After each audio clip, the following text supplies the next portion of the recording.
नमस्कार साथियों, मैं हूं अंजू मैम। आप देख रहे हैं अंजू एग्जाम अकेडमी। आपका स्वागत है आपके अपने चैनल अंजू एग्जाम अकेडमी में। दोस्तों, अगर आपका target UP triple SC ASO 2026 है तो आज का यह मॉडल पेपर आपके लिए बेहद महत्वपूर्ण है। यह model paper 2019 ASO exam pattern, latest syllabus और एक्सपेक्टेड क्वेश्चंस पर आधारित है। बिना वीडियो स्किप किए पूरा पेपर हल कीजिए और अंत में कमेंट में अपना स्कोर जरूर बताइएगा। देखते हैं कि आपका स्कोर 100 प्रश्नों में से कितना आता है। और दोस्तों, आप कॉपी पेन लेकर बैठिए और 1 से 100 तक नंबरिंग डाल लीजिए और उसमें जो प्रश्न सही हो रहा है उसको सही और जो प्रश्न गलत हो रहा है वो गलत करिए और अंत में स्कोर अपना जरूर बताइए।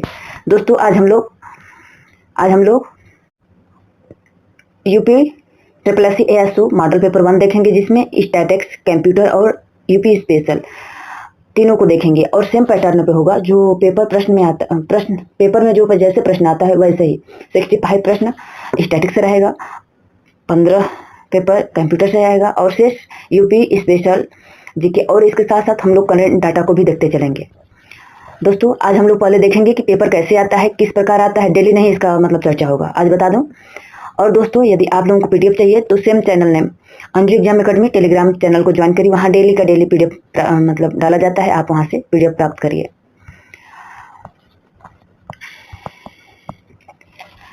देखिए, सिलेबस पहले संक्षिप्त में पहले सिलेबस देख लेते हैं। देखिए, हम लोग का सिलेबस जो है यूपी ट्रिपल एससी एएसओ का सिलेबस 3 पार्टों में बटा है। भाग 1 में स्टैटिक्स और मैथमेटिक्स से 65 प्रश्न आते हैं। ये रहा स्टैटिक्स और मैथमेटिक्स का कंप्लीट सिलेबस और देख लीजिएगा आप लोग। और सेकंड भाग कंप्यूटर से आता है और इंफॉर्मेशन टेक्नोलॉजी से आता है 15 नंबर का। ये इसका मतलब टॉपिक है। और भाग जो 3 है वो 20 नंबर का आता है, उत्तर प्रदेश जीके। देखिए, इसका ये सिलेबस है जी। और कुल प्रश्न 100 होते हैं, कुल अंक भी 100 होते हैं। समय 120 मिनट का समय मिलता है। नकारात्मक अंकन होता है, यानी 4 प्रश्न गलत तो 1 नंबर गया। पहले प्रश्न मेरे इस मतलब सीरीज में पहले आप लोग प्रश्न को हल करिएगा, फिर हम उत्तर बताएंगे, तो आप लोग देखिएगा। मॉडल पेपर 1 हम लोग प्रारंभ करते हैं। बेस्ट ऑफ लक और ध्यान से देख लीजिए क्या क्या करना है। निर्देश है जी, थोड़ी वीडियो शायद लंबी हो सके, मैं कोशिश करूंगी कि 1 घंटे में खत्म हो जाए। यदि 90 से 100 नंबर पाते हैं तो एक्सलेंट आएंगे, सिलेक्शन के लिए रेडी रहिए। यदि इन प्रश्नों में से 80 से 89 के बीच में आते हैं तो वेरी गुड रहेगा, और 70 से 89 के बीच में 79 के बीच में आएगा तो गुड रहेगा। 60 से 69 के बीच में आएगा तो नीड मोर मतलब प्रैक्टिस की ज़रूरत होगी। और 60 से कम यदि आप लोगों का नंबर आता है तो कंप्लीट रिविजन का रिक्वायर होगा, यानी दोबारा प्रश्न करने की जरूरत पड़ेगी। चलिए बिना समय गवाए अपने मेन टॉपिक पे चलते हैं। बताइए, आज का रहा ये पहला प्रश्न। सांख्यिकी का मुख्य उद्देश्य क्या है? ऑप्शन ए है केवल आंकड़े का संग्रहण करना। ऑप्शन बी है आंकड़ों का संग्रहण, वर्गीकरण, विश्लेषण और व्याख्या करना।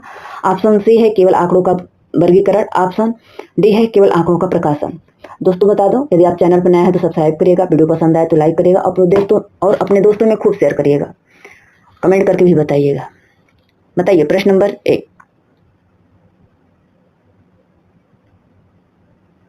तो क्या होगा? सांख्यिकी का मुख्य उद्देश्य क्या होता है? केवल आंकड़े प्रस्तुत करना। केवल लगा दिया है इसलिए ये भी नहीं होगा। केवल आंकड़ों का वर्गीकरण, जी केवल नहीं, आंकड़ों का संग्रहण करना होता है लेकिन केवल नहीं। केवल आंकड़ों का वर्गीकरण, ये भी नहीं है। केवल आंकड़ों का प्रकाशन, जी नहीं, आंकड़ों का प्रकाशन भी होता है, आंकड़ों का वर्गीकरण भी होता है, आंकड़ों का संग्रहण भी होता है। इसलिए सबसे उपयुक्त जो आंसर है आंकड़ों का संग्रहण, आंकड़ों का वर्गीकरण, आंकड़ों का विश्लेषण करना और व्याख्या करना। ऑप्शन ए भी सही होगा। प्रश्न नंबर 2 है, ये व्याख्या है, देख लीजिएगा आप लोग। प्रश्न, निम्नलिखित में से सांख्यिकी की सीमा कौन सी है? सांख्यिकी की सीमा कौन सी है? ऑप्शन ए है यह व्यक्तिगत तथ्यों का अध्ययन करती है। ऑप्शन बी है यह नीतिगत तथ्यों का अध्ययन निर्णयों में सहायक होती है, यानी यह नीतिगत निर्णयों में सहायक होती है। यह आंकड़ों का वैज्ञानिक विश्लेषण करती है। ऑप्शन डी है यह बड़े समूहों के अध्ययनों में उपयोगी होती है। बताइए कौन सी सीमा है?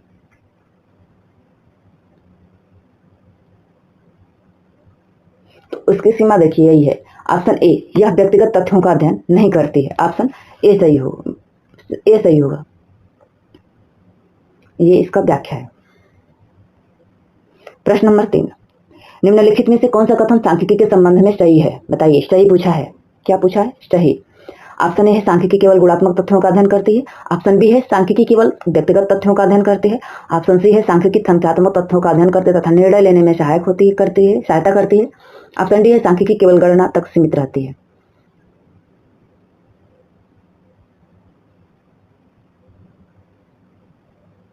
कौन सा उत्तर सही होगा?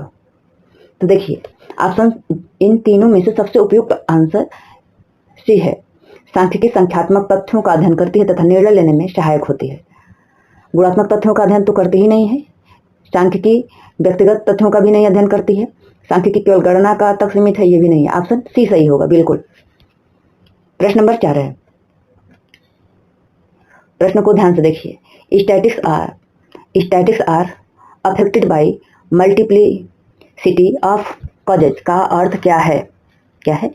What is mean by statics are affected by multiplicity of causes? प्रश्न का ऑप्शन ये है। प्रश्न नंबर 4 का ऑप्शन ए है, प्रत्येक सांख्यिकी तथ्य केवल एक ही कारण से प्रभावित होते हैं। ऑप्शन बी है, सांख्यिकी तथ्य अनेक कारणों से संयुक्त प्रभाव का परिणाम होते हैं। ऑप्शन सी है, सांख्यिकी केवल प्राकृतिक कारणों का अध्ययन करती है। ऑप्शन डी है, सांख्यिकी पर किसी भी कारण का प्रभाव नहीं पड़ता है।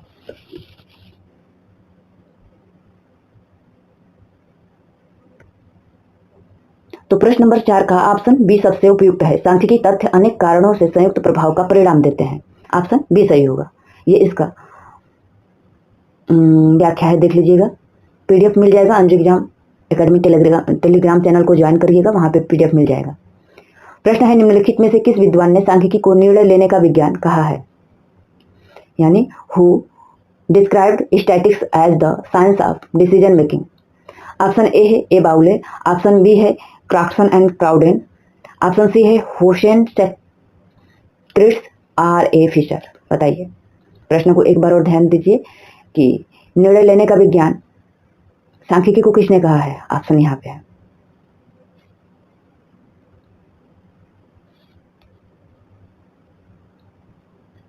किसने क्या कहा है? कि क्राक्सन और क्राउडेन ने कहा है। ऑप्शन बी सही होगा। यानी साइंस ऑफ डिसीजन मेकिंग क्राक्सन और क्राउडेन ने कहा है। ऑप्शन बी सही होगा। प्रश्न नंबर 6 है, निम्नलिखित में से कौन सा सांख्यिकी का आवश्यक गुण है? क्या है आवश्यक गुण? ऑप्शन ए है, आंकड़े व्यक्तिगत होने चाहिए, आंकड़े संख्यात्मक होने चाहिए, आंकड़े अनुमानित होने चाहिए, आंकड़े अपूर्ण होने चाहिए। बताइए। प्रश्न नंबर 6।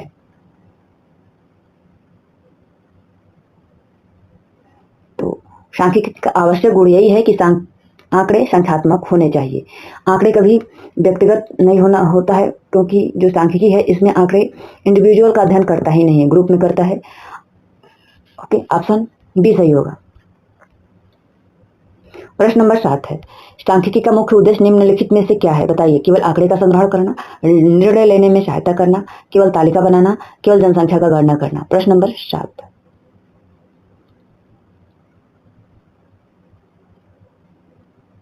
प्रश्न नंबर 7 का सबसे उपयुक्त उत्तर ऑप्शन बी होगा, निर्णय लेने में सहायता करना। देखिए, कोई भी प्रश्न है उसका उत्तर यदि केवल आए तो कोशिश करिए जब तक क्लियर ना हो उसको अवॉइड करने की कोशिश करिएगा। यदि आपको क्लियर है कि नहीं यही होगा तो आप आंसर मार सकते हैं। तो ऑप्शन केवल आंकड़े, तो ये भी गलत हो गया। केवल तालिका, ये भी गलत हो गया। केवल जनसंख्या गणना, ये भी गलत हो गया।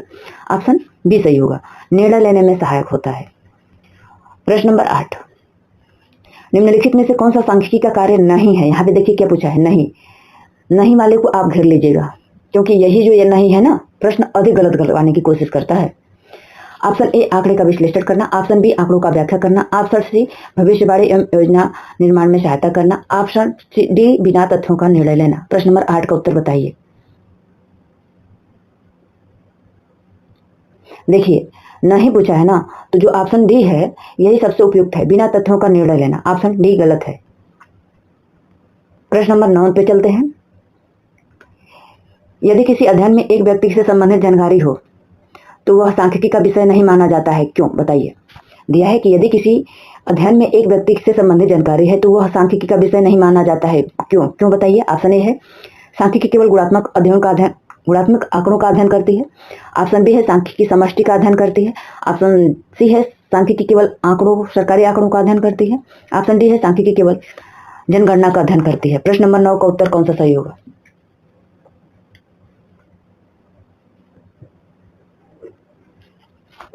तो देखिए, यदि किसी अध्ययन में एक व्यक्ति से संबंधित आंकड़े जानकारी दिए हों तो वास्तव में सांख्यिकी में अध्ययन नहीं किया जाता है, क्योंकि सांख्यिकी समष्टि का अध्ययन करती है, एग्रीगेट ऑफ फैक्ट का अध्ययन करती है, यानी statistics study aggregate of facts. Option B सही होगा।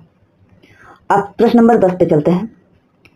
निम्नलिखित में से किस विद्वान ने सांख्यिकी को आंकड़ों का विज्ञान कहा है, यानी science of statistics? Option A है ए बाउले, ऑप्शन बी है होरेस सेक्रेट, ऑप्शन सी है आर ए फिशर और ऑप्शन डी है W I King. Who defined statics as the science of statics?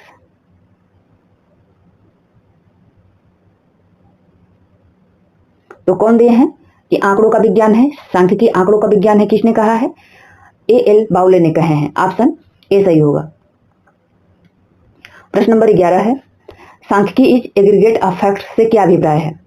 Option A है एक व्यक्ति के संबंध में तथ्य, ऑप्शन बी है एकल घटना का विवरण, ऑप्शन सी है तथ्यों का समूह जो किसी सामूहिक घटना का प्रतिनिधित्व करता है, ऑप्शन डी केवल जनसंख्या के आंकड़े। प्रश्न नंबर 11 का उत्तर बताइए। तो क्या होगा? सांख्यिकी में एग्रीगेट ऑफ फैक्ट्स से क्या अभिप्राय है? तो तथ्यों का समूह जो किसी सामूहिक घटना का प्रतिनिधित्व करता है। ऑप्शन सी सही होगा। एग्रीगेट ऑफ फैक्ट्स से अभिप्राय यही है कि तथ्यों का समूह जो किसी सामूहिक घटना का प्रतिनिधित्व करता है। Option C. प्रश्न नंबर 12, प्रश्न को ध्यान से पढ़िए, ऑप्शन दिखाती हूँ। निम्नलिखित में से कौन सा सांख्यिकी के दुरुपयोग का उदाहरण है? बताइए, सांख्यिकी के दुरुपयोग का उदाहरण है। Which of the following is an explain of misuse of statics? Option A है उपयुक्त नमूना का चयन करना, ऑप्शन बी है पक्षपातपूर्ण आंकड़ों के आधार पर निष्कर्ष निकालना, ऑप्शन सी है आंकड़ों का वर्गीकरण, ऑप्शन डी है आंकड़ों का सरलीकरण। बताइए, प्रश्न नंबर 12 का ये रहा ऑप्शन।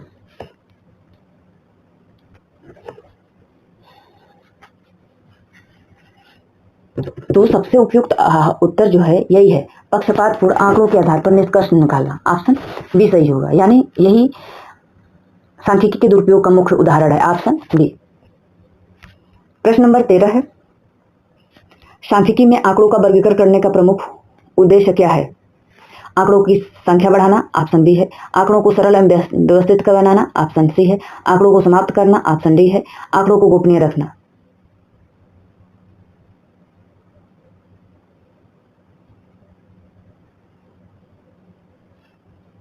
तो देखिए, सांख्यिकी में आंकड़ों का वर्गीकरण करने का मुख्य उद्देश्य यही है कि आंकड़ों को सरल और व्यवस्थित बनाना। ऑप्शन बी सही होगा।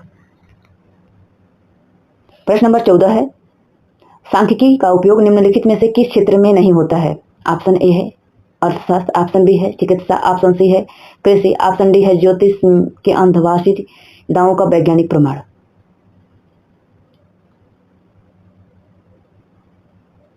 तो देखिए, प्रश्न नंबर 14 में सांख्यिकी का उपयोग किस क्षेत्र में नहीं होता है यहाँ पूछा है। तो देखिए, अर्थशास्त्र में भी होता है, चिकित्सा में भी होता है, कृषि में होता है, लेकिन जो ज्योतिष के अंधविश्वासी दावों का वैज्ञानिक प्रमाण है इसमें नहीं होता है। इसलिए सबसे सटीक उत्तर ऑप्शन डी होगा, 14 का डी। प्रश्न देखिए, ऑप्शन दिखाती हूँ, बताइए। Science is the statistics is the science of estimate and probabilities. यह कथन किसका है? क्या दिया है? Who said statistics is the science of estimate and probabilities. Option यहाँ पे कौन सा प्रश्न था? 15। ऑप्शन ये है ए एल बाउले, बोर्डिंगटन, डब्ल्यू आई किंग और होरेस सेक्रेट।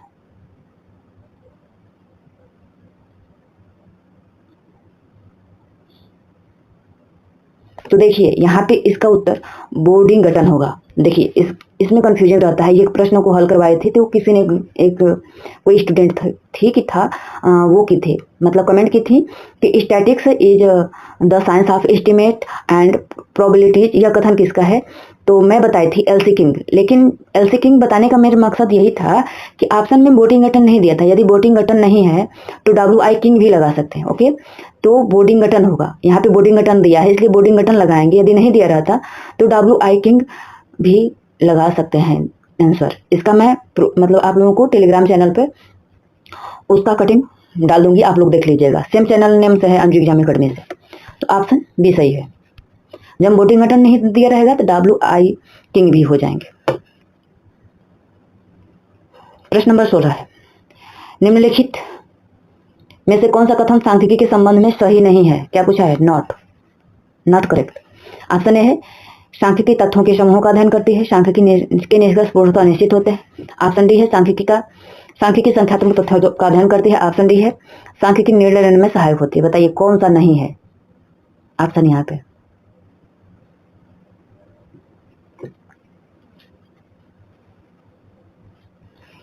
तो देखिए सांख्यिकी सबसे उपयुक्त उत्तर यही है कि सांख्यिकी के निष्कर्ष पूर्णतः निश्चित होते हैं। जरूरी नहीं है कि निश्चित होंगे।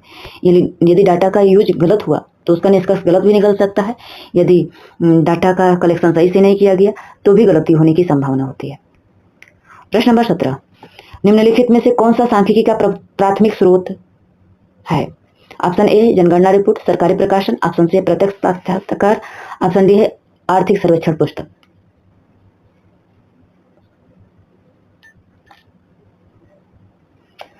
तो सांख्यिकी का प्राथमिक स्रोत देखिए जनगणना रिपोर्ट ये भी नहीं है, सरकारी प्रकाशन ये भी नहीं है, आर्थिक सर्वेक्षण पुस्तक ये भी नहीं है। यानी जो प्राइमरी सोर्स ऑफ डाटा होता है उसमें प्रत्यक्ष साक्षात्कार होता है। ऑप्शन सी सही होगा। प्रश्न नंबर 18, सेकेंडरी डाटा का सबसे उपयुक्त उदाहरण कौन सा है? बताइए। ऑप्शन ए है शोधकर्ता द्वारा स्वयं किया गया सर्वेक्षण। ऑप्शन बी है किसी परिवार की प्रत्यक्ष जानकारी। ऑप्शन सी है भारतीय रिपोर्ट, जनगणना रिपोर्ट। ऑप्शन डी है स्वयं भरा गया प्रश्नावली पत्र। प्रश्न नंबर 18,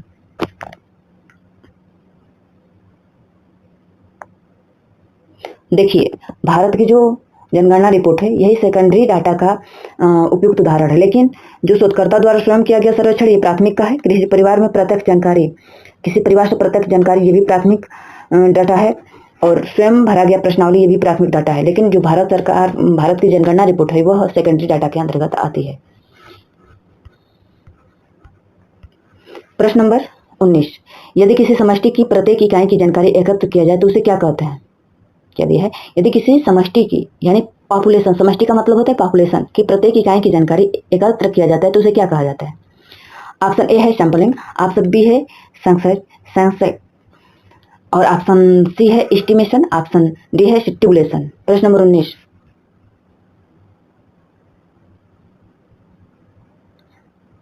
तो यदि किसी आंकड़े का यानी यदि किसी पॉपुलेशन की प्रत्येक इकाई की जानकारी प्राप्त की जाती है तो उसे सेंसस कहा जाता है।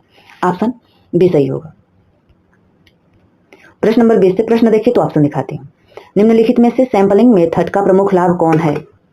ऑप्शन ए है इसमें समय और लागत अधिक लगती है। ऑप्शन बी है यह केवल छोटी जनसंख्या पर लागू होती है, यह कम समय कम लागत के परिणाम का प्रदान करती है। ऑप्शन डी है इसमें सभी इकाइयों का अध्ययन अनिवार्य होता है। क्या पूछा है? सैंपलिंग मेथड का प्रमुख लाभ। प्रश्न नंबर 20, ऑप्शन यहाँ पे है।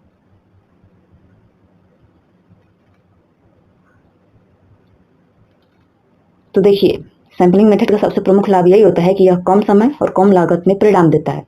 ऑप्शन बी सही होगा। प्रश्न नंबर 21 है, सांख्यिकी में सैंपलिंग यूनिट से क्या अभिप्राय है? समष्टि का संपूर्ण भाग। Option A. ऑप्शन बी वह इकाई जिसमें नमूना चुना जाता है। ऑप्शन सी है केवल प्रश्नावली का और ऑप्शन डी है केवल उत्तरदाता का। बताइए प्रश्न नंबर 21। देखिए प्रश्न नंबर 21 बोल रहा है कि सांख्यिकी में सैंपलिंग यूनिट से क्या अभिप्राय है? तो ऑप्शन यहाँ पे है। तो इसमें जानते हैं क्या होता है, वह इकाई जिससे नमूना चुना जाता है। ऑप्शन बी सही होगा। 21 का बी, यानी सैंपलिंग यूनिट वह मूल इकाई होती है जिसमें नमूना चुना जाता है। यह परिवार, व्यक्ति, विद्यालय, गांव आदि कोई भी इकाई हो सकती है।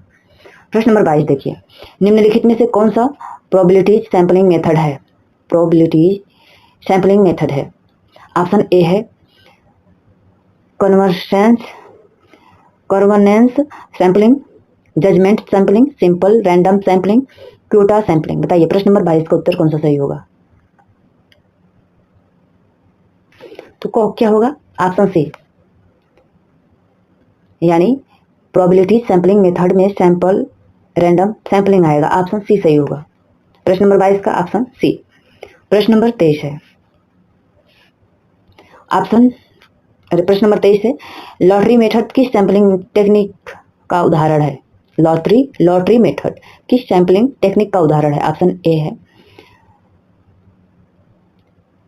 स्ट्रैटिफाइड सैंपलिंग, ऑप्शन बी है सिस्टमेटिक सैंपलिंग, ऑप्शन सी है सिंपल रैंडम सैंपलिंग और ऑप्शन डी है क्लोजर सैंपलिंग।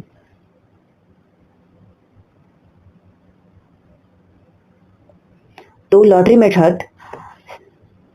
मेथड है सिंपल रैंडम सैंपलिंग का उदाहरण है। ऑप्शन सी सही होगा। प्रश्न नंबर 23 का ऑप्शन सी सही होगा। यानी lottery method simple random sampling की सबसे सरल और प्रसिद्ध विधि है जिसमें प्रत्येक इकाई के चयन की संभावना होती है। प्रश्न नंबर 24 देखिए, निम्नलिखित में से कौन सा सेकेंडरी डाटा का स्रोत नहीं है? नहीं पूछा है, सेकेंडरी डाटा का स्रोत नहीं है। ध्यान दीजिएगा, नहीं को गोला बना लीजिए। ऑप्शन देखिए, census report, NSS report, RBI bulletin, option D है person interview conduct by the investigator. द्वितीय डाटा, सेकेंडरी डाटा कौन सा नहीं है? देखिए, एनएसएस रिपोर्ट ये भी है, आरबीआई बुलेटिन ये भी है, पर्सन इंटरव्यू कंडक्ट बाय और सेंसस रिपोर्ट ये भी है। लेकिन जो person interview conduct bye investigator ये प्राथमिक डाटा का उदाहरण है। ऑप्शन डी सही होगा। यहाँ पे नहीं पूछा था ना। उसमें क्या होता है? इसमें शोधकर्ता स्वयं पर्सनल इंटरव्यू से प्राप्त आंकड़े प्राइमरी डाटा होता है। जो होता है ना इन्वेस्टिगेटर, यानी जो शोधकर्ता होता है स्वयं पर्सनल इंटरव्यू से प्राप्त आंकड़े जो करता है उसे प्राथमिक डाटा कहते हैं और वो सब द्वितीय डाटा थे। प्रश्न नंबर 25 ध्यान से देखिए, यदि समष्टि को समान विशेषताओं वाले विभिन्न समूहों में विभाजित करके प्रत्येक समूह से नमूना लिया जाए तो कौन सा सैंपलिंग मेथड कहलाता है? ध्यान से सुनिए, समष्टि जहाँ पे समष्टि आ जाएगा ना तो समझिएगा पॉपुलेशन से है, सांख्यिकी में। ठीक, यदि समष्टि को समान विशेषताओं वाले विभिन्न समूहों से में विभाजित करके प्रत्येक समूह से नमूना लिया जाए तो यह सैंपलिंग मेथड कहलाएगी। कौन सी? ऑप्शन ए है क्लस्टर सैंपलिंग, ऑप्शन बी है स्ट्रैटिफाइड सैंपलिंग, ऑप्शन बी है सी है सिस्टमेटिक सैंपलिंग, ऑप्शन डी है कन्वर्जेंस सैंपलिंग। प्रश्न नंबर 25,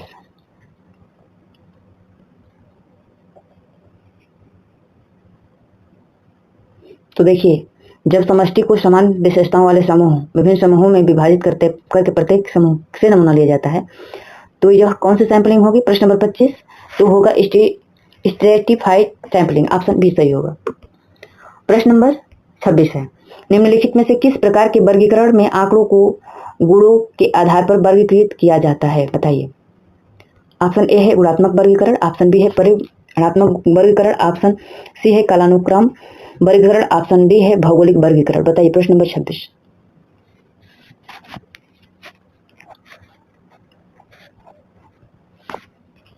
तो क्या होगा? वो होगा गुणात्मक वर्गीकरण, यानी क्वालिटेटिव क्लासिफिकेशन होता है। ऑप्शन ए सही होगा। अगला प्रश्न है, प्रश्न नंबर 27 है, आयु, आय और ऊंचाई के आधार पर किया गया वर्गीकरण किस प्रकार का वर्गीकरण है? बताइए। ऑप्शन ए है गुणात्मक वर्गीकरण, ऑप्शन बी है परिमाणात्मक वर्गीकरण, ऑप्शन सी है भौगोलिक वर्गीकरण, ऑप्शन डी है कालानुक्रम वर्गीकरण। प्रश्न नंबर 27,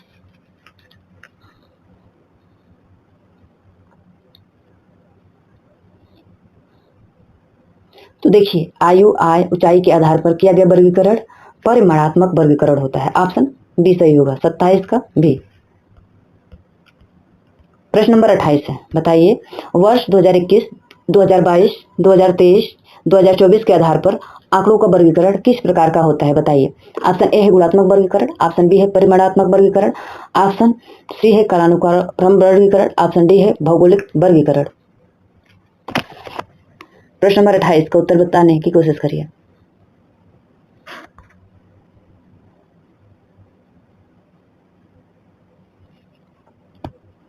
तो कौन सा होगा? तो होगा कालानुसार वर्गीकरण, यानी क्रोनोलॉजिकल क्लासिफिकेशन के अंतर्गत आएगा। ऑप्शन सी सही होगा। प्रश्न नंबर 29 है, उत्तर प्रदेश, बिहार, राजस्थान, मध्य प्रदेश के आधार पर आंकड़ों का वर्गीकरण किस प्रकार का वर्गीकरण होगा? गुणात्मक वर्गीकरण, परिमाणात्मक वर्गीकरण, और ऑप्शन सी है कालानुसार वर्गीकरण, और ऑप्शन डी है भौगोलिक वर्गीकरण। प्रश्न नंबर 29,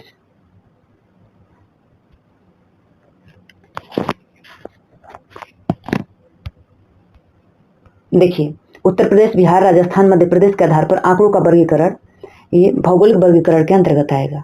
समय दिया रहेगा तो कालानुसार अनुक्रम वर्गीकरण के अनुसार आएगा, लेकिन यहाँ पे क्षेत्र विशेष दिया है तो ज्योग्राफिकल क्लासिफिकेशन के अंतर्गत आएगा। प्रश्न नंबर 30 है। मैं प्रश्नों की व्याख्या नहीं कर रही हूँ क्योंकि टाइम ज़्यादा लग जाएगा। आप लोग प्रश्नों का व्याख्या PDF के माध्यम से देख लीजिएगा। नहीं तो यदि आप लोगों को लगेगा कि नहीं मैं टाइम लेकर के व्याख्या करूं तो आप लोग इस वीडियो के अंत में ज़रूर बताइएगा। और मैं बता दूं, जो पेपर तैयार किया गया है, मॉडल पेपर तैयार किया गया है, इसमें कुछ इजी प्रश्न रखे गए हैं, कुछ मॉडरेट प्रश्न रखे गए हैं और कुछ एडवांस लेवल के प्रश्नों को रखा गया है। आप लोग प्रश्नों को देखकर घबराइएगा नहीं और अपना कमेंट जरूर स्कोर करके अपना स्कोर जरूर कमेंट करके बताइएगा। और दोस्तों एक बार बता दूं, यदि आप चैनल पर नए हैं तो सब्सक्राइब करिएगा, वीडियो पसंद आए तो लाइक करिएगा, अपने दोस्तों में खूब शेयर करिएगा। चलिए प्रश्न नंबर 30 है।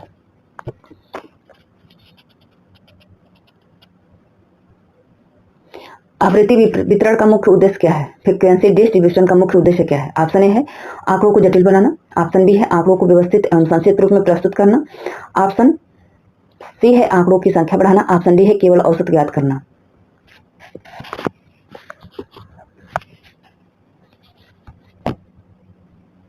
तो क्या होगा? आवृत्ति वितरण का प्रमुख उद्देश्य क्या होता है? तो आंकड़ों को व्यवस्थित एवं संक्षिप्त रूप में प्रस्तुत करना। ऑप्शन बी सही होगा।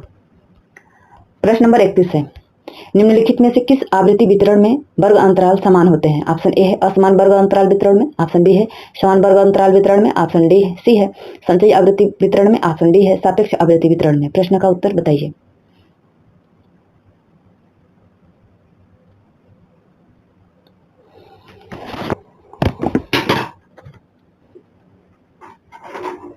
तो देखिए प्रश्न नंबर 31 का उत्तर होगा समान वर्ग अंतराल वितरण में। ऑप्शन बी सही होगा। प्रश्न नंबर 32 है। इंक्लूसिव मेथड का प्रयोग समानता किस प्रकार के आंकड़ों में किया जाता है? ऑप्शन ए है सतत आंकड़े, ऑप्शन बी है असतत आंकड़े, ऑप्शन सी है वर्गीकरण आंकड़े, ऑप्शन डी है सामूहिक आंकड़े। प्रश्न नंबर 32। तो देखिए इंक्लूसिव मेथड का प्रयोग सामान्यतः असतत आंकड़े में प्रयोग किया जाता है, यानी डिसक्रीट डाटा। ऑप्शन बी 32 का बी। प्रश्न नंबर देखिए इंक्लूसिव मेथड मुख्यतः असतत आंकड़ों के लिए प्रयोग किया जाता है, जैसे परीक्षा के अंक 0 से 9, 10 से 19 आदि, ये सब है असतत। प्रश्न नंबर 33 है। इस एक्सक्लूसिव मेथड का उपयोग सामान्यतः किस प्रकार के आंकड़ों में किया जाता है? असतत, सतत, गुणात्मक, प्राथमिक। देखिए यहाँ पे इंक्लूसिव था, यहाँ पे एक्सक्लूसिव है। एक्सक्लूसिव और वो इंक्लूसिव था। इंक्लूसिव असतत डाटों के लिए था और बताइए इंक्लूसिव एक्सक्लूसिव मेथड का प्रयोग सामान्यतः किस प्रकार के आंकड़ों के लिए किया जाता है? असतत, सतत, गुणात्मक, प्राथमिक।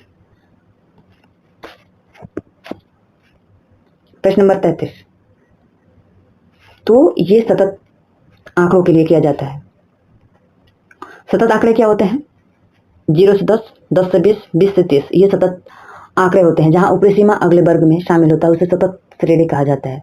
और असतत श्रेणी में क्या था? जैसे 0 से 9, फिर 10 से 19, फिर 20 से 29, ऐसे था असतत श्रेणी। प्रश्न नंबर 34।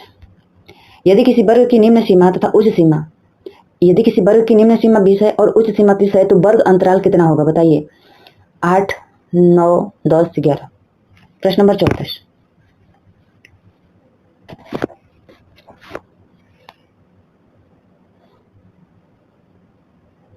कितना होगा? 10 होगा। यानी निम्न सीमा और उच्च सीमा का वर्ग अंतराल कितना होगा? 10 होगा। कैसे? जो वर्ग अंतराल होता है उच्च सीमा upper limit minus lower limit का अंतर, यानी 30 माइनस 20 बराबर 10 आएगा। यानी जो अपर लिमिट है 30 है और लोअर लिमिट 20 है, इसी का अंतर 10 आएगा। प्रश्न नंबर 34 का ऑप्शन सी सही होगा। यानी वर्ग अंतराल बराबर उच्च सीमा माइनस निम्न सीमा होगा। ये प्रश्न भी पूछ देगा कि वर्ग अंतराल बराबर क्या होता है? तो उच्च सीमा माइनस निम्न सीमा होता है। उच्च सीमा दिया है, निम्न सीमा दिया है, उसी को घटा करके हम लोग निकालेंगे। यह आवृत्ति वितरण का मूल सिद्धांत है। बताइए प्रश्न नंबर 35। संचयी आवृत्ति का मुख्य उद्देश्य क्या होता है? ऑप्शन ए है केवल कुल प्रवृत्ति ज्ञात करना, ऑप्शन बी है मीडियन, क्वार्टिल और उजायु के निर्माण में सहायता करना, ऑप्शन सी है वर्ग अंतराल ज्ञात कर बढ़ाना, ऑप्शन डी है केवल हिस्टोग्राम बनाना। प्रश्न नंबर 35।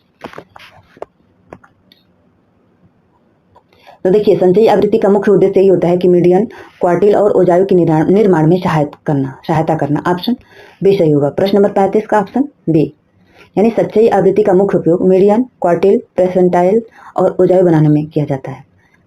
प्रश्न number 36, less than cumulative frequency में प्रत्येक वर्ग की आवृत्ति किस प्रकार की जाती है? लेस देन क्यूमुलेटिव फ्रीक्वेंसी में प्रत्येक वर्ग की आवृत्ति किस प्रकार की जाती है? ऑप्शन है अगली आवृत्ति घटाकर, ऑप्शन बी है पिछली आवृत्ति को क्रमशः जोड़कर, ऑप्शन सी है केवल अंतिम आवृत्ति लिखकर, ऑप्शन डी है आवृत्ति का औसत निकालकर। प्रश्न नंबर 36।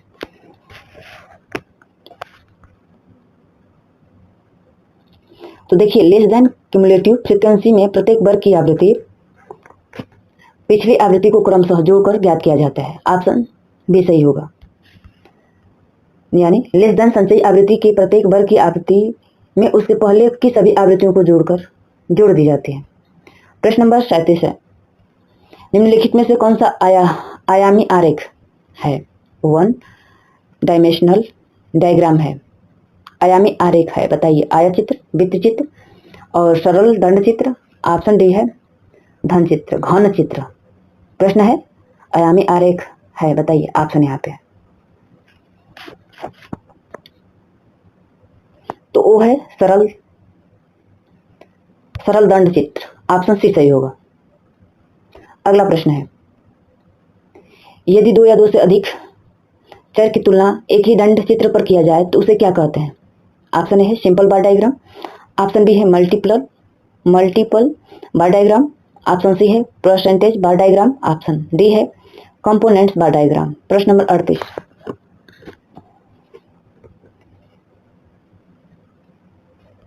तो देखिए यदि 2 या 2 से अधिक चर की तुलना एक ही दंड चित्र पर किया जाए तो उसे मल्टीपल बार डायग्राम कहा जाता है। ऑप्शन बी सही होगा।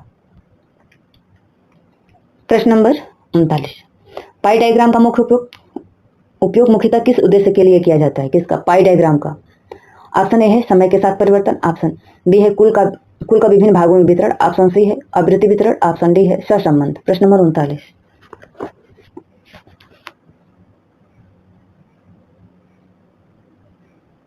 देखिए पाई डायग्राम का मुख्यतः कुल का विभिन्न भागों में वितरण, ऑप्शन बी सही होगा। यानी कुल का मतलब कभी कभी देखे होंगे, जैसे यही होता है पाई डायग्राम, मतलब ये इसको 100 मान लिया जाता है और जिसका जितना हिस्सा होता है उसमें बांट दिया जाता है, इसे पाई डायग्राम कहा जाता है। प्रश्न नंबर 40 है, हिस्टोग्राम बनाने के लिए निम्नलिखित में से कौन सी शर्त आवश्यक है? हिस्टोग्राम, ऑप्शन देखिए गुणात्मक आंकड़े, ऑप्शन बी है असमूहिक आंकड़े, ऑप्शन सी है सतत आवृत्ति के वितरण, ऑप्शन डी है केवल प्राथमिक आंकड़े। बताइए तो क्या होगा? सतत आवृत्ति आंकड़े, ऑप्शन सी सही होगा। यानी हिस्टोग्राम बनाने के लिए सतत आवृत्ति वितरण, मतलब हिस्टोग्राम बनाने के लिए आवश्यक है सतत आवृत्ति वितरण होने चाहिए। यानी हिस्टोग्राम केवल सतत आवृत्ति वितरण के लिए बनाया जाता है जिसमें वर्ग अंतराल परस्पर जुड़े होते हैं। प्रश्न नंबर 41, फ्रीक्वेंसी पॉलीगॉन किससे बनाया जाता है? क्या फ्रीक्वेंसी पॉलीगॉन किससे बनाया जाता है? केवल पाई डायग्राम से, केवल हिस्टोग्राम और क्लासमेट वैल्यू से, या केवल उजायु से? बताइए। प्रश्न नंबर 41।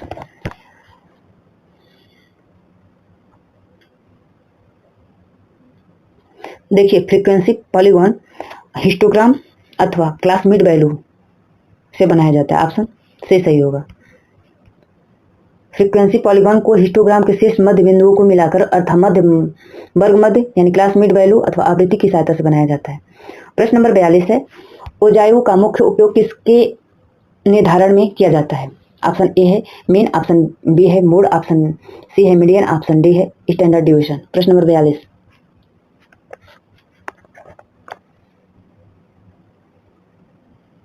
देखिए उजायु का मुख्य उपयोग जो होता है, उजायु का मुख्य उद्देश्य मीडियन में किया जाता है? मीडियन निर्धारण में किया जाता है। प्रश्न नंबर 42 का ऑप्शन सी सही होगा। प्रश्न नंबर 43 है, बताइए यदि किसी बल अंतराल की निम्न सीमा 40 है और उच्च सीमा 50 हो तो उसका क्लास मार्क कितना होगा? 40, 45, 50, 55। प्रश्न नंबर 43।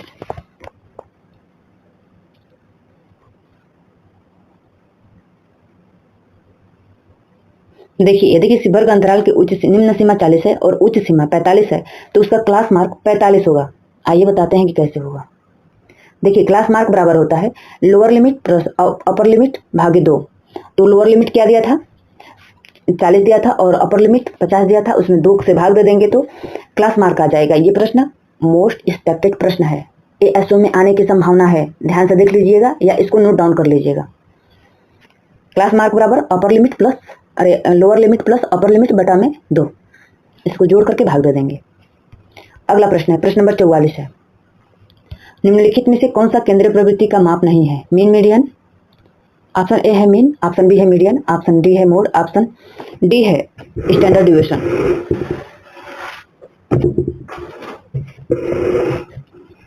बताइएगा। मेजर ऑफ सेंट्रल टेंडेंसी का माप नहीं है। देखिए केंद्रीय प्रवृत्ति में किसका अध्ययन किया जाता है? मीन का, मीडियन का, मोड का, यानी यही है केंद्रीय प्रवृत्ति का माप। लेकिन जो स्टैंडर्ड डिविएशन है ये नहीं है। ऑप्शन डी सही होगा। यानी मीन मीडियन मोड केंद्रीय प्रवृत्ति के माप है, जबकि स्टैंडर्ड डिविएशन प्रसरण यानी डिस्परेशन का माप है। प्रश्न नंबर 45 है। यदि किसी श्रेणी में सभी श्रेणियों में सामान्य संख्या जोड़ दी जाए तो अर्थमेटिक मीन पर क्या प्रभाव पड़ेगा? ऑप्शन ए है कोई परिवर्तन नहीं होगा, ऑप्शन बी है मीन उतनी ही संख्या में बढ़ जाएगी, ऑप्शन सी है मीन आधा हो जाएगा, ऑप्शन डी है मीन शून्य हो जाएगा। बताइए प्रश्न नंबर 45। तो क्या होगा? मीन उतनी ही संख्या में बढ़ जाएगा।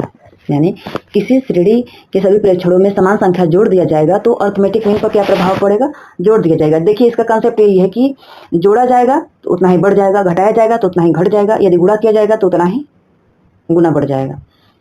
ऑप्शन बी सही होगा। प्रश्न नंबर 46 है।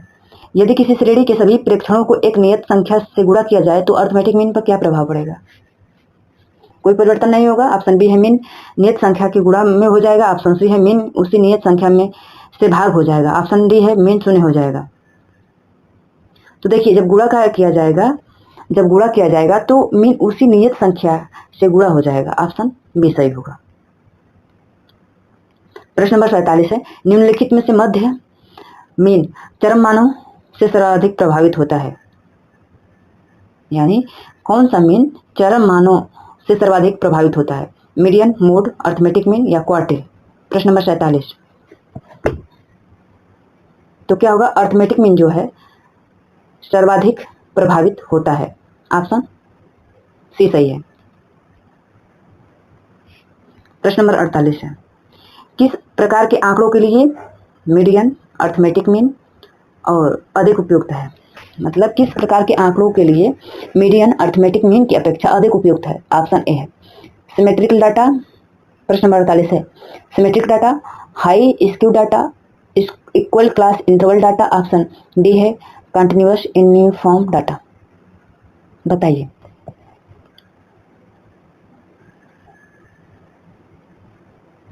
तो क्या होगा? हाई स्क्यू डाटा, यानी high skew data median arithmetic mean की अपेक्षा अधिक उपयुक्त माना जाता है। प्रश्न नंबर 49 है। निम्नलिखित में से मोड की प्रमुख विशेषता कौन सी है? ऑप्शन ए है यह सभी प्रेक्षणों पर आधारित है, ऑप्शन बी यह सबसे अधिक बार आने वाला मान प्रतिनिधित्व करता है, ऑप्शन सी है यह चरम मानों से अत्यधिक प्रभावित होता है, ऑप्शन डी है इसे बीजगणितीय रूप से प्रयोग नहीं किया जा सकता। प्रश्न नंबर 49। देखिए मोड की प्रमुख विशेषता कौन सी है? तो देखिए यह चरम मानों से अत्यधिक प्रभावित होता है। जी नहीं, गलत। निम्नलिखित में से मोड की प्रमुख विशेषता कौन सी है पूछा है ना, तो ऑप्शन ए सही होगा। यह सभी प्रेक्षणों पर आधारित होता है मोड। ऑप्शन, आज हमको क्या हो गया है, ध्यान से देखिए। प्रश्न नंबर 49 क्या पूछ रहा है? ज्यादा लगातार करने से ना थोड़ा दिक्कत है। ध्यान से देखिए। निम्नलिखित में से मोड की प्रमुख विशेषता कौन सी है? सभी प्रेक्षणों पर आधारित है, यह सबसे अधिक बार आने वाले मान का प्रतिनिधित्व करता है, यह चरम मानों से अत्यधिक प्रभावित होता है, इसे बीजगणितीय रूप में प्रयोग नहीं किया जा सकता। तो जी देखिए सीधा सीधा दिया है, हमको समझ में नहीं आ रहा है। यह सबसे अधिक बार आने वाले मान का प्रतिनिधित्व करता है। प्रश्न नंबर 49 का ऑप्शन बी सही होगा। अगला प्रश्न है, कभी कभी दिमाग वास्तव में नहीं काम करता है।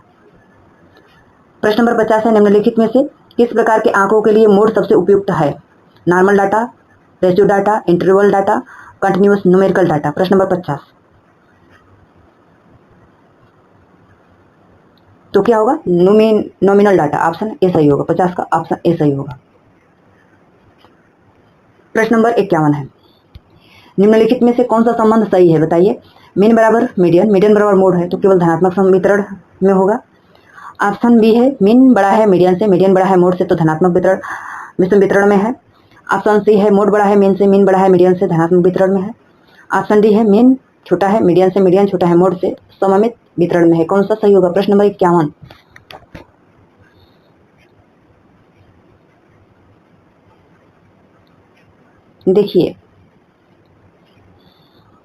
देखिए जब संबंध सही है ना, तो देखिए मीन बड़ा है मीडियन से, मीडियन बड़ा है मोड से, यह धनात्मक वितरण विषम वितरणों को दर्शाता है। ऑप्शन बी सही होगा। मीन बराबर है मीडियन के, मीडियन बराबर है मोड के, यह सममित वितरण को दर्शाएगा। ठीक है, और मोड बड़ा है मीडियन से, मीडियन बड़ा है मीन से, यह ऋणात्मक को दर्शाएगा। तो यहाँ पे पूछा है सही है तो ऑप्शन बी सही होगा। ये यानी सममित वितरण को दर्शा रहा है। देखिए ऑप्शन ए सममित वितरण को दर्शा रहा है और ऑप्शन सी ऋणात्मक वितरण विषम वितरण से संबंधित है। 51 का ऑप्शन नंबर बी सही होगा।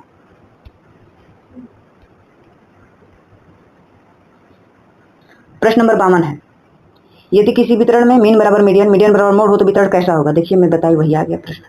बताइए प्रश्न नंबर 52 कैसा होगा? सममित वितरण होगा। सममित वितरण में मीन मीडियन मोड तीनों समान होते हैं। प्रश्न नंबर 53, निम्नलिखित में से कौन सा प्रसरण का निक्षेप मान है? यानी निम्नलिखित में से कौन सा प्रसरण का निक्षेप मान है? Coefficient of variation, coefficient of quartile deviation, option C है स्टैंडर्ड डिविएशन, ऑप्शन डी है कोफिशिएंट ऑफ मीन डिविएशन।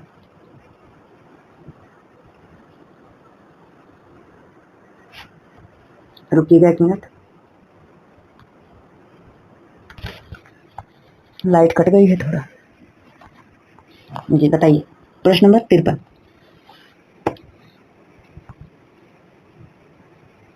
तो क्या होगा? स्टैंडर्ड डिविएशन, ऑप्शन सी सही है। प्रश्न नंबर 54, निम्नलिखित में से प्रसरण का सबसे विश्वसनीय माप कौन सा है? ऑप्शन ए है रेंज, ऑप्शन बी है क्वार्टिल डिविएशन, ऑप्शन सी है मीन डिविएशन, ऑप्शन डी है स्टैंडर्ड डिविएशन। प्रश्न नंबर 54 तो क्या होगा? स्टैंडर्ड डिविएशन, ऑप्शन डी सही होगा। प्रसरण का सबसे विश्वसनीय माप कौन है? स्टैंडर्ड डिविएशन, ऑप्शन डी सही होगा। स्टैंडर्ड डिविएशन सभी प्रेक्षणों पर आधारित होता है। यह सांख्यिकी तथा सांख्यिकी विश्लेषण में सबसे अधिक प्रयुक्त एवं विश्वसनीय प्रसरण का माप माना जाता है। प्रश्न नंबर 55, यदि किसी वितरण का स्टैंडर्ड डिविएशन 0 हो तो इसका अर्थ क्या होगा? ऑप्शन ए है सभी प्रेक्षण समान होंगे, ऑप्शन बी है मीन 0 होगा, ऑप्शन सी है मीडियन 0 होगा, ऑप्शन डी है वितरण अत्यधिक विषम होगा। बताइए प्रश्न नंबर 55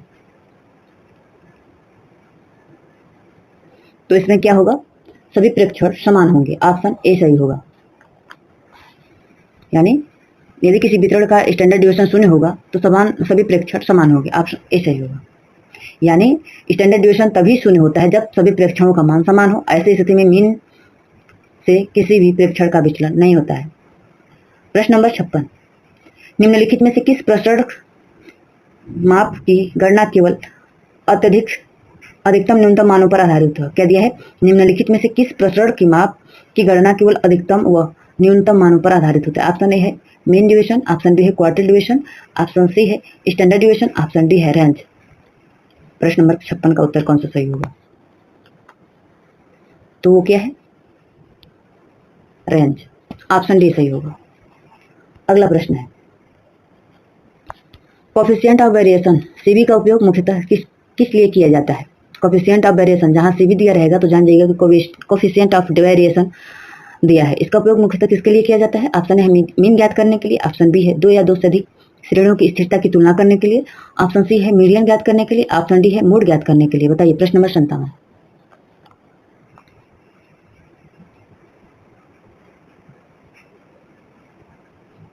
क्या होगा? 2 या 2 से अधिक श्रेणियों की स्थिरता की तुलना ज्ञात करने के लिए। ऑप्शन बी सही होगा। प्रश्न नंबर 58 है, यदि 2 श्रेणी, प्रश्न ऊपर ध्यान से पढ़ेंगे तो इसका उत्तर कर ले जाएंगे। यदि 2 श्रेणी ए और बी है जिसका सीबी क्रमशः 12% और 18% है तो कौन सी श्रेणी अधिक स्थिर होगी? सीरीज ए, सीरीज 2, बी, दोनों, या निर्णय नहीं किया जा सकता। प्रश्न नंबर 58 बताइए। अभी ऊपर क्लियर क्यों ना, देखिए मैं बता देती हूँ क्या दिया गया है। यहाँ पे पूछा था ना मुख्यतः उपयोग किसके लिए किया जाता है, तो 2 या 2 से अधिक श्रेणियों की स्थिरता की तुलना करने के लिए किया जाता है। अब आइए बताते हैं यहाँ पे कि कैसे तुलना की जाती है। यहाँ पे इसका मतलब सॉल्यूशन दी थी, सॉल्यूशन नहीं बताई थी। देखिए यदि 2 श्रेणी ए और बी का सीबी क्रमशः 12% 18% है तो कौन श्रेणी अधिक स्थिर होगी? प्रश्न नंबर 58 का तो जो सीरीज ए है वो अधिक स्थिर होगी, जिसका सीबी जितना कम होगा वो उतना ही अधिक स्थिर होगी। ऑप्शन ए सही है। प्रश्न नंबर 58 का ऑप्शन ए सही है। यानी कोएफिशिएंट वेरिएशन जितना कम होगा श्रेणी उतनी ही अधिक स्थिर मानी जाएंगी, इसलिए 12% वाली सीरीज 18% से अधिक स्थिर है, यानी ए अधिक स्थिर है। प्रश्न नंबर 59 है, निम्नलिखित में से कौन सा प्रसरण का सापेक्ष मान है? ऑप्शन ए है रेंज, ऑप्शन बी है स्टैंडर्ड डिवीजन, ऑप्शन सी है मीन डिवीजन, ऑप्शन डी है कोएफिशिएंट ऑफ वेरिएशन। बताइए प्रश्न नंबर 59।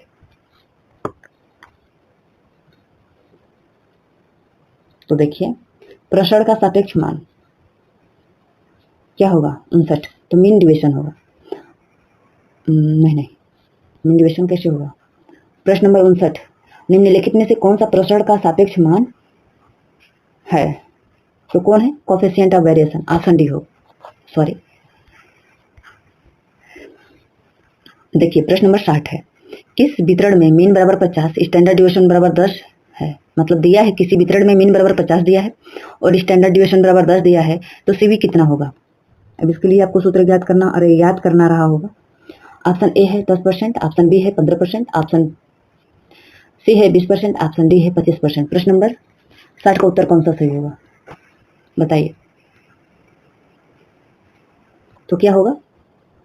20%। आइए बताते हैं कि कैसे 20% हुआ। देखिए सीबी बराबर क्या होता है? स्टैंडर्ड डिवीजन बटा में मीन गुण 100 होता है। तो स्टैंडर्ड डिवीजन कितना दिया था? 10 दिया था। मीन कितना दिया था? 50 दिया था। तो 10 बटा में 50 और गुणे 100 कर देंगे, कटाएंगे तो कितना आ जाएगा? 20% आ जाएगा। इसलिए ऑप्शन 20% सही होगा। तो कौन सा ऑप्शन? ऑप्शन सी 20% है, तो ऑप्शन सी सही होगा। अगला प्रश्न, इस सूत्र को आप लोग कॉपी में जरूर नोट करिए। ऐसे प्रश्न परीक्षाओं में बनने की संभावना 100% होती है, ध्यान दीजिएगा। देखिए प्रश्न नंबर 61 है, अब शेष 5 प्रश्न बचे हैं सांख्यिकी के, क्योंकि पूरे पेपर में 65 प्रश्न नंबर का जो आता है 65 प्रश्न सांख्यिकी से आता है और शेष 2 पार्ट से आता है, कंप्यूटर और यूपीजीके से। तो यदि 2 चर के बीच सहसंबंध गुणांक हो तो इसका अर्थ क्या है? ऑप्शन ए है पूर्ण ऋणात्मक होगा, कोई संबंध नहीं होगा, ऑप्शन सी है पूर्ण धनात्मक होगा और ऑप्शन डी है अपुष्ट संबंध होगा। प्रश्न नंबर 61, तो यदि 2 चरों के बीच सहसंबंध गुणांक क्या दिया? यदि 2 चरों के बीच संबंध गुणांक हो तो इसका अर्थ क्या होगा? बताइए। तो यह होगा कि पूर्ण धनात्मक सहसंबंध है, ऑप्शन सी सही होगा। यानी आर बराबर जो सहसंबंध है ना, किससे डिनोट करते हैं? सहसंबंध गुणांक को आर से डिनोट करते हैं। तो आर बराबर यदि +1 हो तो दोनों चरों के बीच पूर्णतः धनात्मक सहसंबंध होगा, अर्थात एक चर के बढ़ने पर दूसरे भी समान अनुपात में बढ़ता है। यदि आप इसका मतलब व्याख्या सहित प्रश्न मतलब देखना चाह रहे हैं तो मैं टॉपिक वाइज 3 मैराथन दिलाई हूँ। 3 मैराथन में कंप्लीट स्टैटिक्स को कंप्लीट की हूँ, आप उसको देख लीजिए, उसका प्लेलिस्ट बना है और टॉपिक वाइज भी कुछ टॉपिकों को भी कवर करवाया गया है और टाइम मिलेगा तो मैं और टॉपिकों को भी कवर कराऊंगी, आप वहाँ से देख सकते हैं, प्लेलिस्ट बना है। यदि इसका डिस्क्रिप्ट मतलब व्याख्या सहित प्रश्नों को हल करना चाह रहे हैं तो मैं 3 मैराथन के माध्यम से हल करवाई हूँ, उसका प्लेलिस्ट चैनल पर बना है। निम्नलिखित में से कौन सा सहसंबंध गुणांक का मान संभव नहीं है? बताइए। Option A plus 0.75, option B है -0.90 और ऑप्शन सी है +1 -1.20 ऑप्शन डी है 0। प्रश्न नंबर 62, कौन सा सहसंबंध गुणांक संभव नहीं है? तो ऑप्शन सी जो है ना, ये नहीं आप मतलब होगा, क्योंकि सहसंबंध गुणांक, आइए बताते हैं क्यों नहीं संभव हो सकता। क्योंकि सहसंबंध गुणांक का मान -1 और +1 के बीच का होता है, और इसके बीच में +1.20 संभव ही नहीं है। ठीक, यानी कभी सहसंबंध गुणांक पूछेगा, मान पूछेगा तो -1 और +1 के बीच में ही होगा। ठीक, और ये इसके बीच में नहीं आएगा, तो इसलिए संभव नहीं है। और देख लीजिए, +0.75 ये आ जाएगा, और -0.90 ये भी आ जाएगा, 0 भी आ जाएगा, लेकिन ये नहीं आएगा, इसलिए ऑप्शन सी सही होगा। अगला प्रश्न है प्रश्न नंबर 63, रिग्रेशन एनालिसिस का मुख्य उद्देश्य क्या होता है? केवल मीन ज्ञात करना। ऑप्शन बी है दोनों चरों के बीच भविष्यवाणी करना। ऑप्शन सी है केवल कोरिलेशन ज्ञात करना। ऑप्शन डी है केवल वेरिएंस ज्ञात करना। प्रश्न नंबर 63, तो देखिए, रिग्रेशन एनालिसिस का मुख्य उद्देश्य यही होता है कि दोनों चरों के बीच भविष्यवाणी ज्ञात करना, भविष्यवाणी। ऑप्शन बी सही होगा। प्रश्न नंबर 64 है, भारत के आधिकारिक सांख्यिकी आंकड़ों के संकलन एवं प्रकाशन के लिए प्रमुख संस्था कौन सी है? RBI, NITI Aayog, national statistics office या फाइनेंस कमीशन? बताइए। 64, भारत में सांख्यिकी आंकड़ों के संकलन के लिए कौन है? नेशनल स्टैटिस्टिक्स ऑफिस, एनएसओ है। ऑप्शन ए सही होगा, सी सही होगा। यानी एनएसओ भारत सरकार की प्रमुख सांख्यिकी संस्था है जो विभिन्न आधिकारिक आंकड़ों का संकलन, विश्लेषण, प्रकाशन करती है। प्रश्न नंबर 65, निम्नलिखित में से कौन सा एनएसओ के कार्य में शामिल नहीं है? बताइए, एनएसओ का कौन सा कार्य नहीं है? ऑप्शन देखिए, राष्ट्रीय स्तर पर सांख्यिकी सर्वेक्षण करना। ऑप्शन बी है आधिकारिक आंकड़ों का संकलन एवं प्रकाशन। ऑप्शन सी है राष्ट्रीय आय में सांख्यिकी आंकड़ों का संकलन। ऑप्शन डी है भारत की मौद्रिक नीति। प्रश्न नंबर 65 का उत्तर कौन सा सही होगा? 65, कौन सा कार्य नहीं पूछा है ना, तो देखिए, राष्ट्रीय स्तर पर सांख्यिकी सर्वेक्षण करना ये भी है, आधिकारिक सांख्यिकी आंकड़ों का संकलन करना ये भी है, और राष्ट्रीय आंकड़ों से संबंधित आंकड़ों का संकलन करना ये भी है। लेकिन जो भारत की मौद्रिक नीति है ये आरबीआई का कार्य है। ऑप्शन डी सही होगा। दोस्तों, जो सांख्यिकी का पार्ट था 65 प्रश्न वो कंप्लीट हुआ। अब हम लोग शुरू करेंगे कंप्यूटर इंफॉर्मेशन और टेक्नोलॉजी से संबंधित प्रश्न। अब चलिए हम लोग इसको स्टार्ट करते हैं बिना समय गवाए। बताइए, सीपीयू का पूर्ण रूप क्या है, यानी फुल फॉर्म क्या है? बताइए। Central processing unit, central program unit. Option B है central processing unit. Option C है computer processing unit. Option D है सेंट्रल पेरिफेरल यूनिट। प्रश्न नंबर 66, बताइए।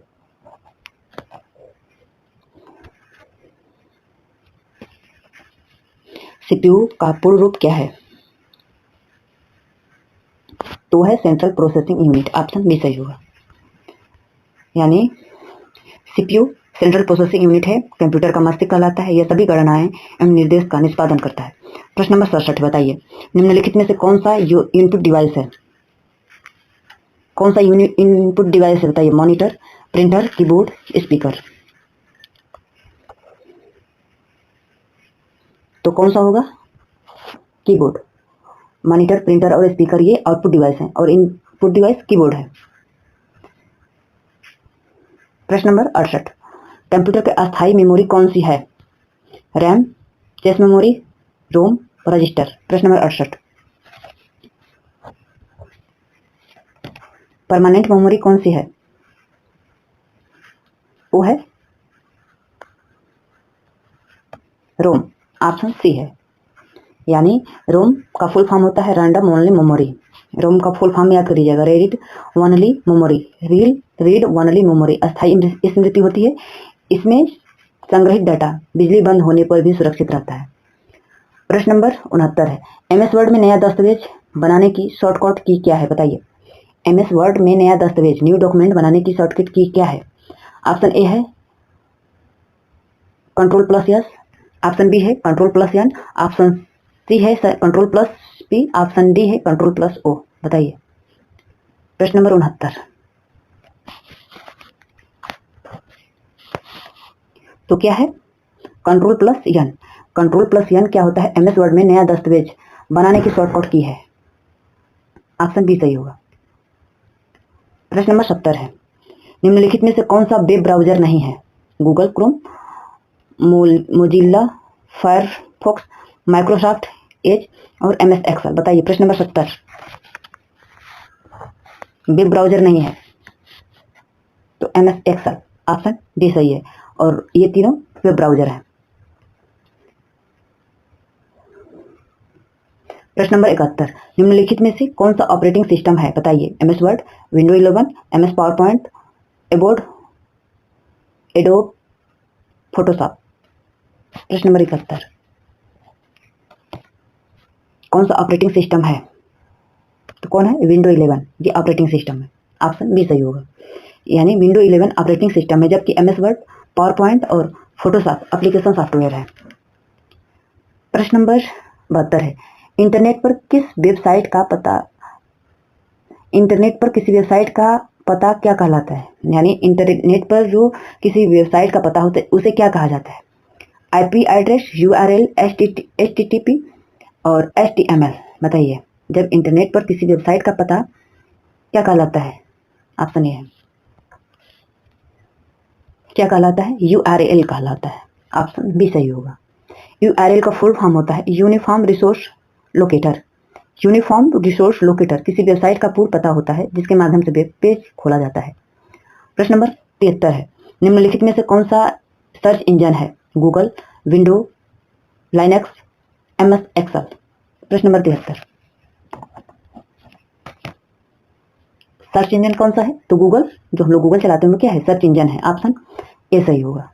यानी गूगल सर्च इंजन है, जबकि विंडो लाइनक्स ऑपरेटिंग सिस्टम है और MS एक्सेल स्प्रेडशीट सॉफ्टवेयर है। प्रश्न नंबर 74 है। ईमेल भेजने के लिए किस प्रोटोकॉल का उपयोग किया जाता है? FTP, SMTP, HTTP, POP3।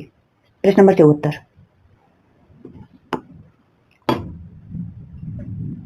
तो किसका प्रयोग किया जाता है? ईमेल भेजने के लिए किस प्रोटोकॉल का उपयोग किया जाता है? HTTP, ऑप्शन सी सही होगा। यानी SMTP। ओहो, मैं गलत बता दिया। 74 का बी, जी सॉरी, कभी कभी मिस्टेक हो जाती है।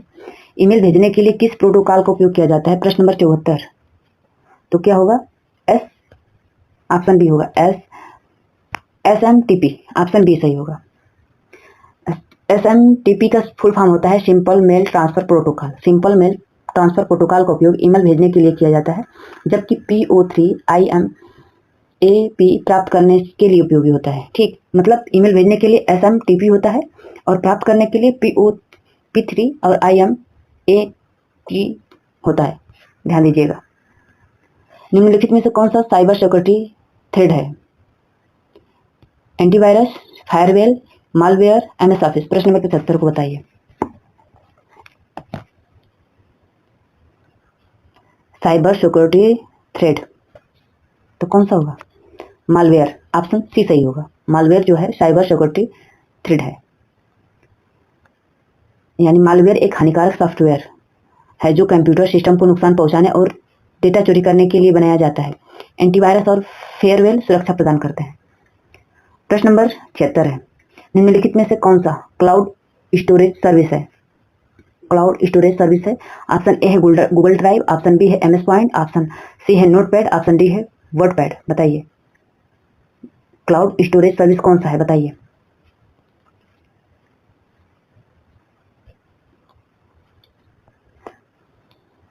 प्रश्न नंबर 76 तो कौन सा है? Google drive. ये क्या है? क्लाउड स्टोरेज सर्विस है, ऑप्शन ए सही होगा। यानी गूगल ड्राइव एक क्लाउड स्टोरेज सर्विस है जिसमें इंटरनेट के माध्यम से डेटा सुरक्षित रखा और साझा किया जा सकता है। प्रश्न नंबर 77 है। निम्नलिखित में से कौन सा वायरस नहीं बल्कि एक कंप्यूटर सिक्योरिटी सॉफ्टवेयर है? बताइए। टोरेंच, वॉर्म, क्विक हिल, रैनसमवेयर। प्रश्न नंबर 77 वायरस नहीं बल्कि एक कंप्यूटर सिक्योरिटी सॉफ्टवेयर है। बताइए प्रश्न नंबर 77। तो वो क्या है? क्विक हेल, ऑप्शन सी सही होगा। क्विक हेल यानी क्विक हेल एक एंटीवायरस सॉफ्टवेयर है, जबकि ट्रोजन वार्म एक रैनसमवेयर मालवेयर के प्रकार है। ठीक। ऑप्शन 78 है MS एक्सेल में किस फार्मूले की शुरुआत किस चिन्ह से की जाती है? यानी MS एक्सेल में किसी फार्मूले की शुरुआत किस चिन्ह से की जाती है? एट द रेट ऑफ से, या इक्वल टू से, या हैश से, या ये क्या है, एंड से। तो किससे की जाती है? इक्वल टू से। ऑप्शन बी है, इससे शुरू की जाती है MS एक्सेल में। यानी MS एक्सेल के प्रत्येक फार्मूले की शुरुआत इस चिन्ह से की जाती है, इक्वल टू से।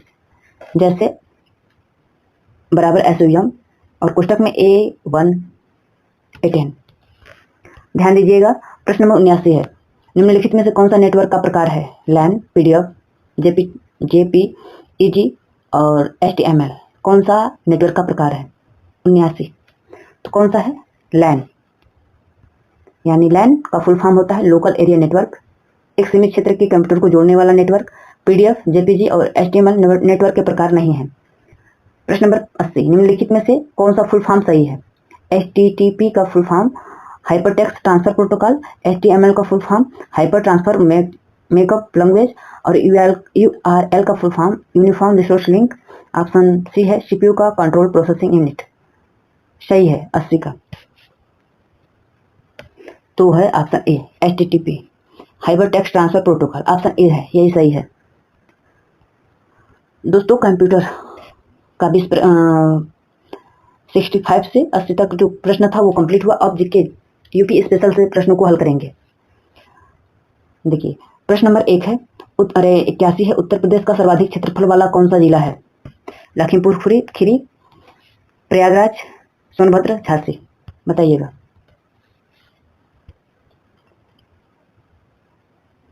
तो उत्तर प्रदेश का सर्वाधिक क्षेत्रफल वाला जिला कौन सा है? तो वो है सोनभद्र। ऑप्शन ए सही होगा, अरे सी सही होगा। सोनभद्र उत्तर प्रदेश का क्षेत्रफल की दृष्टि से सबसे बड़ा जिला है। प्रश्न नंबर 82 है, उत्तर प्रदेश की राजकीय मछली कौन सी है? ऑप्शन ए है रोहू, महासीरा, ऑप्शन सी है चितला, ऑप्शन डी है कतला। प्रश्न नंबर 82 बताइए।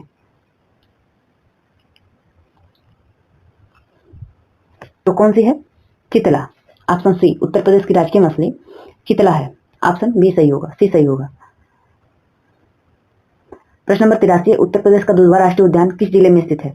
ऑप्शन यहाँ पे पीलीभीत, लखीमपुर खीरी, बहराइच, श्रावस्ती। प्रश्न नंबर 83, तो कौन सा होगा? लखीमपुर खीरी। देखिए इसको ट्रिक से याद करिए। दुधवा राष्ट्रीय उद्यान, दूध से क्या बनता है? खीर। तो दुधवा राष्ट्रीय उद्यान लखीमपुर खीरी। ऑप्शन बी सही होगा। मतलब ट्रिक से बस याद करिए, मतलब ये कोई फैक्ट नहीं है, मैं याद करने के लिए ट्रिक बताई हूँ। ऑप्शन बी सही होगा।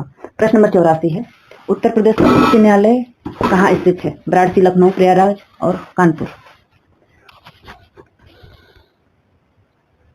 तो यहाँ कहाँ है? प्रयागराज में। ऑप्शन सी सही होगा। उत्तर प्रदेश में का मुख्य उच्च न्यायालय प्रयागराज में स्थित है, जबकि लखनऊ में इसकी खंडपीठ है। प्रश्न नंबर 85, उत्तर प्रदेश दिवस कब मनाया जाता है? 24 जनवरी को, 26 जनवरी को, 1 मई को, 15 अगस्त को। तो कब मनाया जाता है? 24 जनवरी को। ऑप्शन ए सही है। यानी 24 जनवरी को उत्तर प्रदेश दिवस मनाया जाता है। इसी दिन 1950 में संयुक्त प्रांत का नाम बदलकर उत्तर प्रदेश रखा गया। यानी 1950 से पहले उत्तर प्रदेश का नाम यूनाइटेड प्रोविंस था, यानी संयुक्त प्रांत था। प्रश्न नंबर 86, उत्तर प्रदेश की राजधानी लखनऊ किस नदी के तट पर है? ऑप्शन ए है गंगा, यमुना, गोमती, घाघरा। 86 किस नदी के तट पे है? गोमती नदी के तट पे है। ऑप्शन सी सही होगा। प्रश्न नंबर 87 है, उत्तर प्रदेश में सर्वाधिक गेहूं का उत्पादन वाला जिला कौन सा है? प्रश्न नंबर 87 वो है हरदोई। ऑप्शन बी सही है। प्रश्न नंबर 88, उत्तर प्रदेश के प्रथम मेट्रो रेल सेवा किस शहर में प्रारंभ की गई थी? कानपुर, आगरा, लखनऊ, नोएडा। बताइए।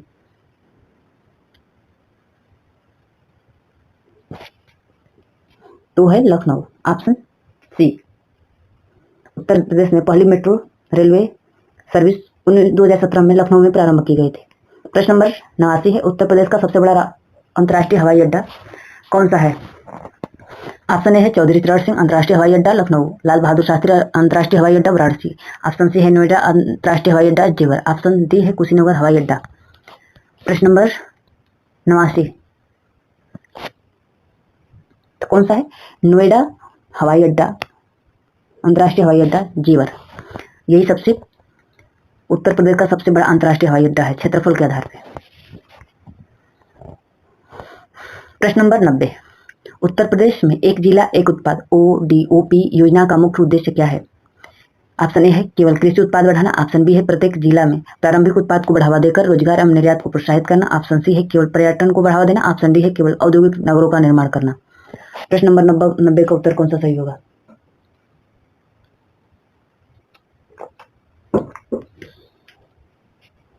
तो कौन सा होगा? ऑप्शन बी सही होगा, यानी एक जिला एक उत्पाद का मुख्य उद्देश्य है कि प्रत्येक जिला के पारंपरिक उत्पाद को बढ़ावा देकर रोजगार का निर्यात एवं निर्यात को प्रोत्साहित करना। ऑप्शन ए भी सही होगा। प्रश्न नंबर 91, उत्तर प्रदेश में नौमी सारण्य किस जिले में स्थित है? अयोध्या, सीतापुर, गोंडा, बहराइच। नौमी सारण्य तो है 91 का बी सीतापुर में, ऑप्शन बी सही है। नैमिष सारण्य उत्तर प्रदेश के सीतापुर में स्थित एक धार्मिक और पौराणिक तीर्थ स्थल है। प्रश्न नंबर 92, उत्तर प्रदेश राज्य का वृक्ष कौन सा है? नीम, पीपल, अशोक, आम। उत्तर प्रदेश का राज्य वृक्ष स्टेट ट्री कौन सा है? नीम है, ऑप्शन ए सही होगा, 92 का ए।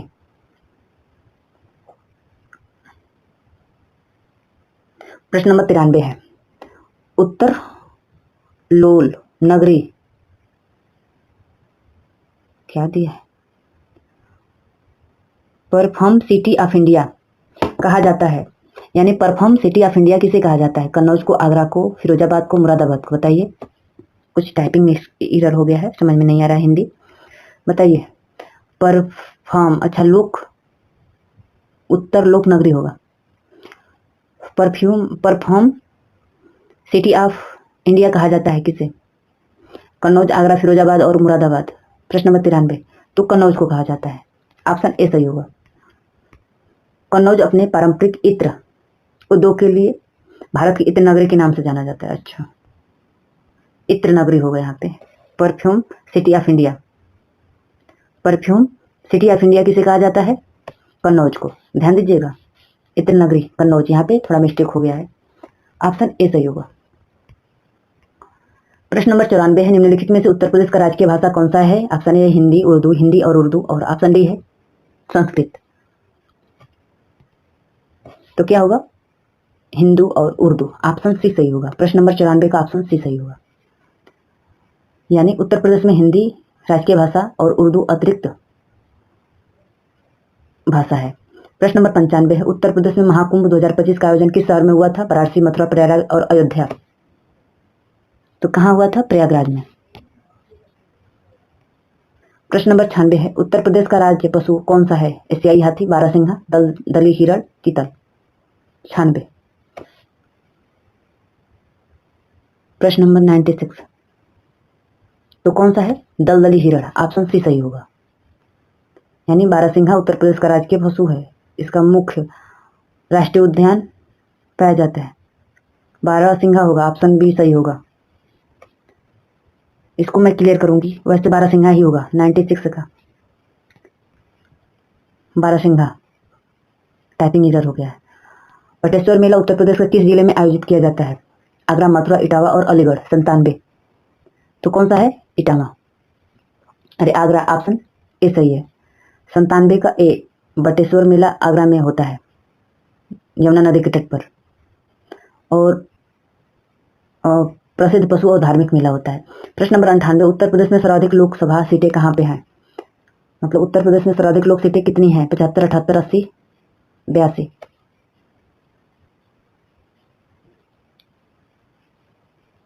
98, तो कितनी है? 80, ऑप्शन सी सही होगा। प्रश्न नंबर 99, उत्तर प्रदेश की सीमा कितने राज्यों तथा केंद्र शासित प्रदेशों से लगती है? 6, 7, 8, 9। 99, तो कितनी है? 8। यानी देख लीजिए इसकी व्याख्या, उत्तर प्रदेश की सीमा 8 राज्यों उत्तर प्रदेश, उत्तराखंड, हिमाचल प्रदेश, हरियाणा, दिल्ली, राजस्थान, मध्य प्रदेश, छत्तीसगढ़, झारखंड, बिहार। ध्यान दें, दिल्ली केंद्र शासित प्रदेश है से जुड़ती है, ध्यान दीजिएगा, यानी 8 राज्य और एक केंद्र शासित प्रदेश से उत्तर प्रदेश की सीमा लगती है? बताइए। आज का ये रहा अंतिम प्रश्न। उत्तर प्रदेश में पंचायती राज व्यवस्था कितने स्तरों पर आधारित है? 1 स्तरीय, 2 स्तरीय, 3 स्तरीय और 4 स्तरीय। दोस्तों एक बार कमेंट करके जरूर बताइएगा कि सेशन कैसा रहा, पेपर का असर यही रहने दूं या इससे अप करूं और अपग्रेड करूं। एक बार कमेंट करके जरूर बताइएगा। और यदि कुछ भी कमी लगे, मेरे पढ़ाने में कुछ भी कमी लगे तो आप लोगों का कमेंट, आप लोगों का सुझाव हमें हमेशा आमंत्रित है। मैं उसे हमेशा स्वीकार करूंगी और अपने में सुधार करूंगी। जरूर कमेंट करिएगा। और दोस्तों यदि चैनल पर नया है तो सब्सक्राइब करिएगा, वीडियो पसंद आए तो लाइक करिएगा और अपने दोस्तों में खूब शेयर करिएगा। बताइए प्रश्न नंबर 100 तो क्या होगा? 3 स्तरीय। उत्तर प्रदेश की पंचायती राज व्यवस्था कितने स्तरों पर आधारित है? 3 स्तरीय। ऑप्शन सी सही होगा। बधाई हो, आपका UPSC ASU 2026 model paper 100 MCQ समाप्त हुआ। दोस्तों बताइएगा जरूर कि आप लोगों का स्कोर कितना रहा। यदि आपका स्कोर 90 से 100 के बीच में होगा तो आप सिलेक्शन के रेडी रहिए। यदि 80 से 89 के बीच में रहा तो एक्सलेंट है, और 70 से 79 के बीच में हो तो गुड माना जाएगा। 60 से 69 के बीच में है तो नीड मोर प्रैक्टिस, यानी आपको प्रैक्टिस करने की जरूरत है। यदि 60 से बिलो है तो कंप्लीट आप रिवीजन करिएगा, ठीक है। अगर आपको मॉडल पेपर उपयोगी लगे तो लाइक करिएगा, कमेंट में अपना स्कोर जरूर बताइएगा, शेयर करें अपने एसएसओ एक्सपेरेंट दोस्तों के साथ और सब्सक्राइब करें अंजलि एग्जाम अकेडमी को। कल फिर मिलते हैं UPSC UP SO 2026 model paper 2 के साथ। Thanks for watching. दोस्तों कमेंट जरूर करके बताइएगा। Thank you.